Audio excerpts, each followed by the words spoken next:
از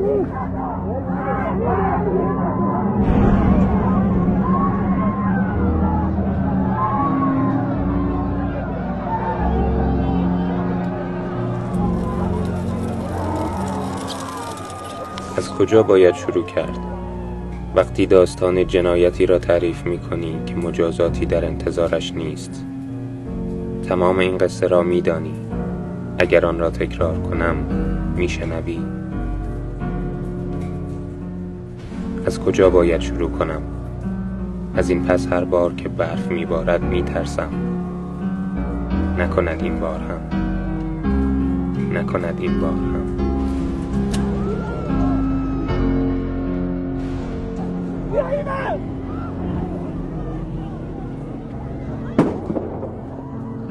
مثل بهمن بر سرم آوار شد. آبان را میگویم. سنگینی امید نصف نیمه‌ام را به دوش میکشیدم که با دیدن آن برف نو خوشحال شدم. چه کسی فکرش را میکرد؟ به یاد بیاور. از صبح شنبه همه جا خبر از راهبندان مردم بود. به یاد بیاور که چگونه هر لحظه خبر از شهر و خیابان دیگری می رسید. به یاد بیاور مردمی را که پشتشان به برف گرم شده بود. به یاد بیاور. جرأت کن. آبان آمده. به یاد بیاور سرمای برفی را که ترس را در این ماه بر ما حرام کرد. به یاد بیاور که پایان این شب سیاه چقدر نزدیک بود.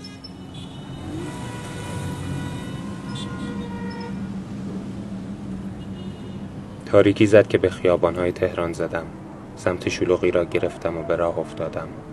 آن ساعت، آن جایی که من بودم، دیگر کسی شعار نمیداد و خبری از درگیری نبود. در راه گارد و پلیس را دیدم که پشت راهبندان عاجز مانده بود. مردم در خیابان ایستاده بودند انگار منتظر که چه خواهد شد. وقتی از کنارشان رد می شدی با یکدیگر زمزمه می کردند. همه زیر چشمی می پایدند مبادا لباس شخصی باشی. با خودم گفتم دیگر کجا برف می بارد؟ دسفول، بهبهان، اصفهان، شیراز، تبریز. می گویند امشب تمام ایران برفی است.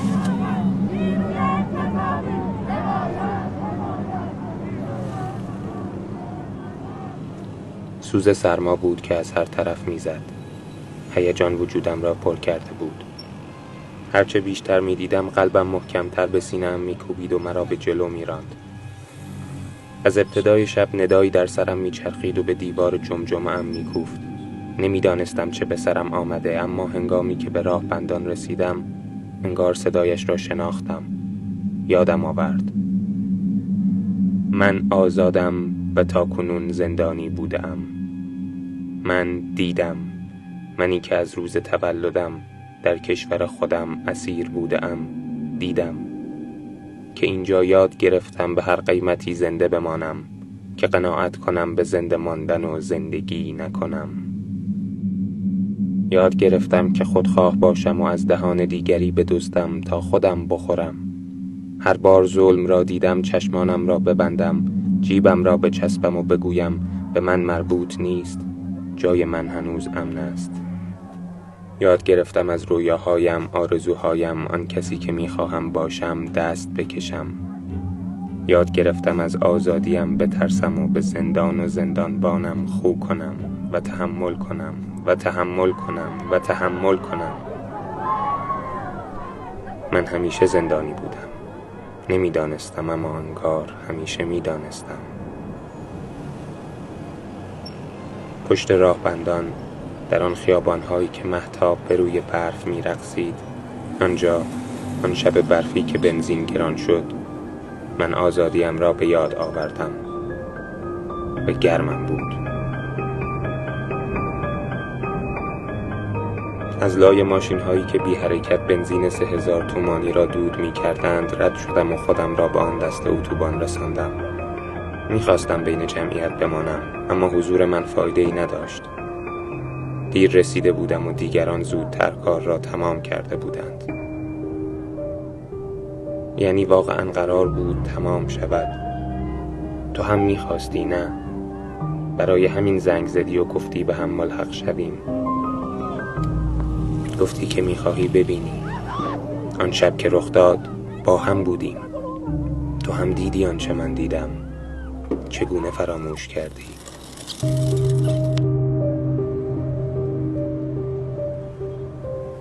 پیاده وسط اتوبان به جای ماشین ها شروع به قدم زدن کردیم. میخواستیم ببینیم همه جا را، همه جاهایی را که مردم با ماشین هایشان بسته بودند. باید میدیدیم.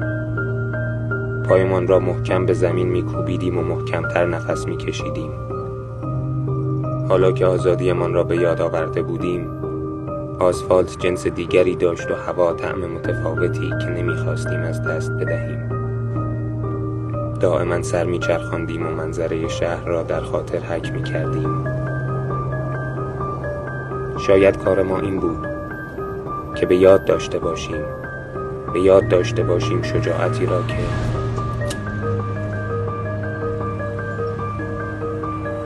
از آزادی تا تهران پارس، از گمنام تا یادگار، امشب همه‌اش برای ماست. برای یک لحظه، لااقل یک لحظه، این ما بودیم که در این شهر سرمان را بالا می گرفتیم.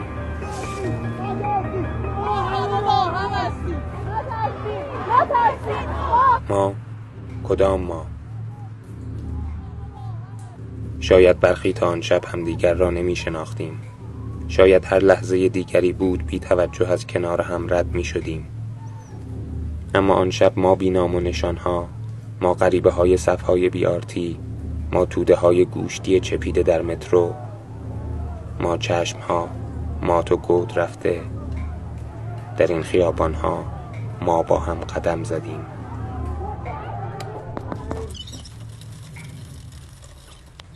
بدان که مرگ ساده است.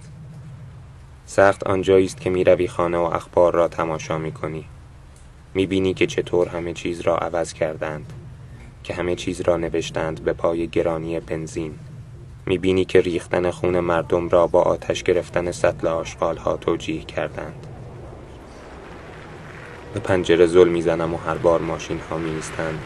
با خودم می گویم شاید دیگر تکان نخورند.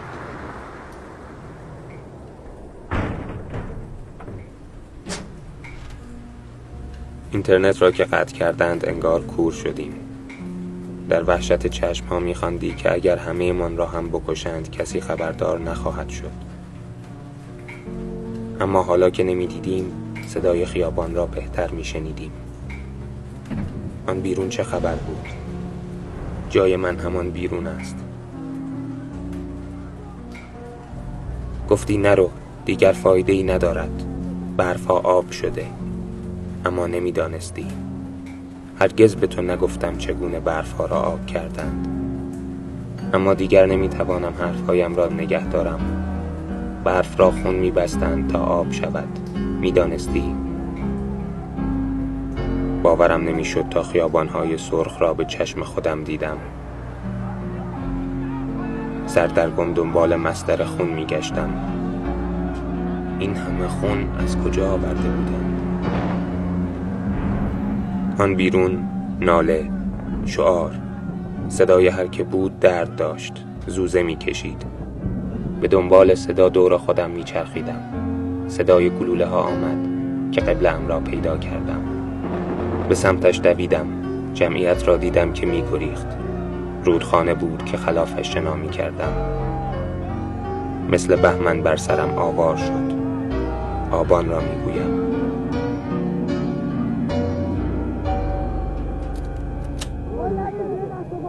تا نگاهم کردی چشمانت را بست. بلندت کرد تا پرتت کند توی ماشین. اما با چشمان بسته روی جنازه ها لیز می‌خوردی و می‌افتادی و لگدت می‌زد. می‌خواستم صدایم را بالا ببرم و کلماتی را بگویم که همیشه تو می‌گفتی. آزادی یا مرگ. می‌خواستم نجاتت بدهم اما صدایم بیرون نمی‌آمد. انگار عادت بردگی سفت گلویم را چسبید. می‌خواستم شجاع باشم اما گذاشتم تو را ببرند. گذاشتم. من که به تو امید جنگیدن دادم، خاموش زانو زدم و به به درهای ون خیره شدم که به رویت بسته شد. همه چیز را از دست داده بودم تا سرش را برگرداند و نگاهم کرد. از لای جنازه ها به سمتم آمد. با خودم گفتم مرا هم میبرد پیش تو، با هم خواهیم بود. سرم را بالا آوردم که دستش را روی شانه‌ام گذاشت. میخواستم شجاع باشم، حالا وقتش بود. خواستم بگویم مرا هم با تو ببرد. پرسید چرا گریه میکنی پسر جان؟ مگه چی شده؟ تازه فهمیدم گریه‌ام گرفته. دست خونیش را با پیراهنم پاک کرد و رفت. میخواست یادم بماند.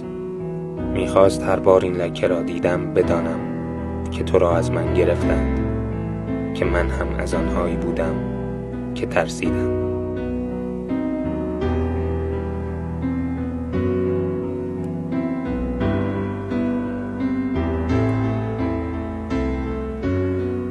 از کجا باید شروع کرد وقتی که داستان جنایتی را تعریف می کنی که مجازاتی در انتظارش نیست؟ منتظر بودیم که بازگردی. خیلی ها امیدشان را از دست دادند. من اما چشم از در بر نداشتم تا روزی آن را به رویت باز کنم. باز هم گفتند باید از اینجا برویم. خانه و خاطراتش را در دست غاصب رها کنیم و فرار کنیم. می گفتند این خاک بایر شده. دیگر جایی برای کاشتن، جایی برای ساختن نیست. باید برویم. آه که از این آرزوی پوسیده خسته شده‌ام. چند تن از ما این گونه از مادرشان دل کندند. فکر می‌کنی می‌شود یک روز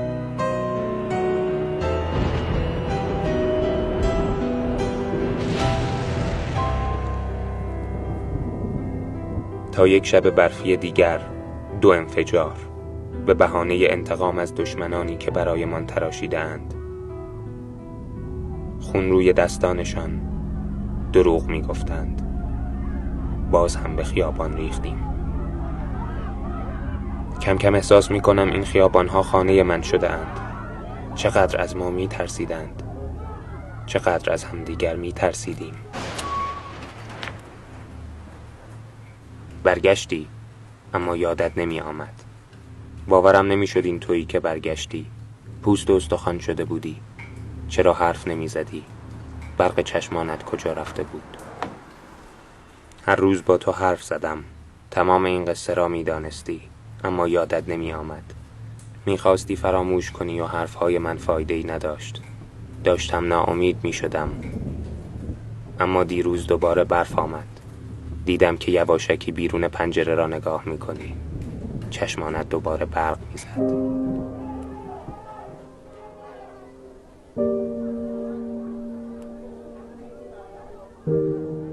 1 سال گذشته. برای فراموش کردن کافی است. یادآوری دردناک است، میدانم. یاد نیزار سوخته ماهشهر که بوی گوشت آدم میداد. یاد دفن پنهانی آنان که در خیابان کشته شدند. یاد تازگی صدای مسلسل برای گوش جوانترها. یاد ترسی که ما را زنده نگه داشت.